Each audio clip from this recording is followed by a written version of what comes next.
Hoy! Ano niya? Kain namin. Pagkain nyo? Huwag kayong kumuha dyan. Marumi yan eh. Ha? Oh, sa'yo na yan. Ano mo to? Patid ko. Huwag ka kumuha dyan ha. Marumi yan. Kung kailangan nyo pa, puntahan nyo ako sa Bakalan. O si Teng Teng. Marumi to eh. Magkakasakit kayo nito eh ha. Salamat po. Oh, pakabait ka ha. Po.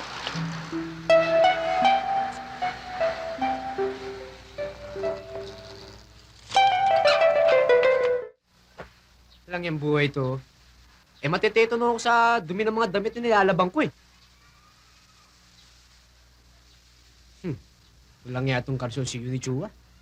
Air condition ah. Oo yan. Laban mo pa.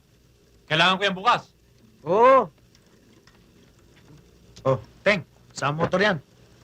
Ikaw talagang labo mo. Sabi ko sa'yo, plan sa'yo mo maong ko dahil may lakad ako maming gabi. Ayun, nakatiwang mo pa rin. Hoy, unahin mo yung sa akin, ha? Oo. Unahin mo sa akin, ha? Oo ba? Teka pare, may bote ko ron, eh. Tara. Sakto. Tara. Bihirong po ito. Ako na naman ang maglalaban ng lahat ng damit nila.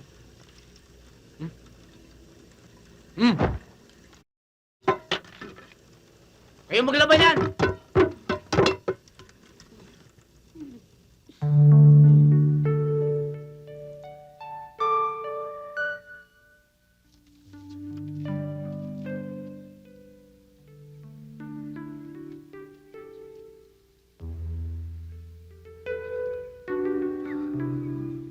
Alam niyo, Nay? Tay? Lo? Siguro, kung hindi niyo ako iniwanan kagad, siguro hindi kalawang negosyo ko ngayon. Siguro doktor na ako. Pero, ganyan daw talaga ang buhay. Konting tiis.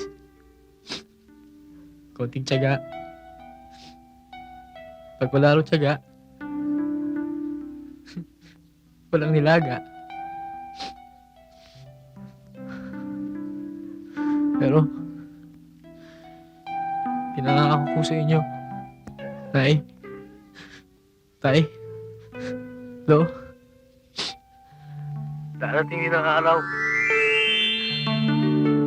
May pagmamalaki nyo rin ako. Pangako ko sa inyo. Hindi pa ba ho siya karapat-dapat na tulungan, Lolo?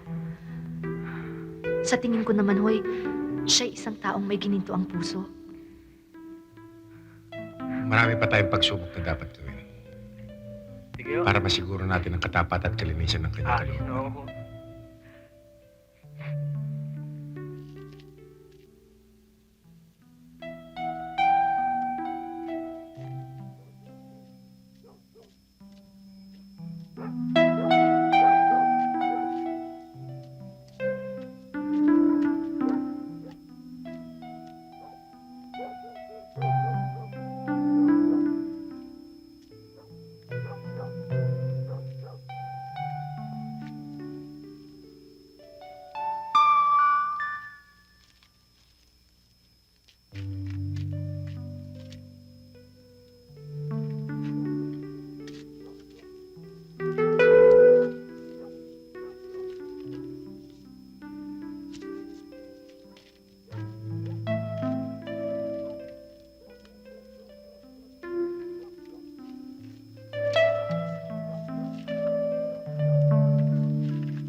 Mukhang natagpuan nyo na ang matagal nyo nang hinahanap, Lolo.